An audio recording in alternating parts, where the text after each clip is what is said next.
Cancel करनी पड़ी। इतना बड़ा लीक हुआ, प्रधानमंत्री जी को ये सोचना चाहिए कि वो देश के 22 लाख बच्चों के प्रति जवाबदेह हैं कि नहीं हैं।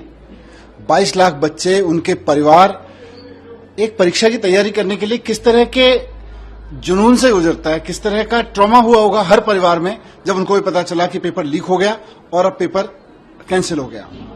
प्रधानमंत्री जी इस बात का जवाब दें कि लगातार उनकी बनाई हुई एनटीए, ये जो नया कॉन्सेप्ट वो लेकर आए थे, हर बार पेपर क्यों लीक हो रहा है।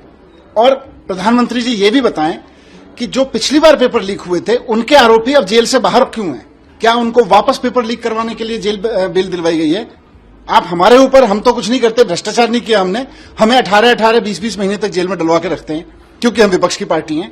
आप नीट के पेपर चोरी करने वाले 22 लाख परिवारों को, 22 लाख बच्चों के भविष्य के साथ खेलने वालों के साथ इतने दयालु क्यों है प्रधानमंत्री जी। आपको क्यों उन पे ऊपर आपकी कृपा बरसती रहती है। आप उनके खिलाफ सख्त एक्शन क्यों नहीं लेते। कैसे वो जेल से बाहर आ गए 3 बार पेपर लीक कराने वाले।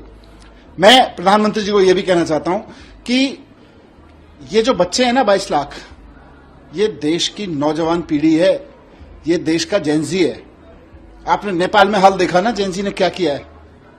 याद रखिएगा कि अगर ये जेनजी अपनी पे आ गई ना, अगर आपके लोग चंद पैसों के लालच में इसी तरह से पेपर की दलाली करते रहे तो ये जेनजी नेपाल बना के सत्ता के लोगों को खदेड़ती है, फिर सत्ता में बैठे लोगों को। ध्यान रखिएगा प्रधानमंत्री जी, ये जेनजी है, इसको आम आदमी पार्टी की तरह से या विपक्ष की पार्टी की तरह से आप ईडी से डील नहीं कर पाओगे, आप सीबीआई से डील नहीं कर पाओगे।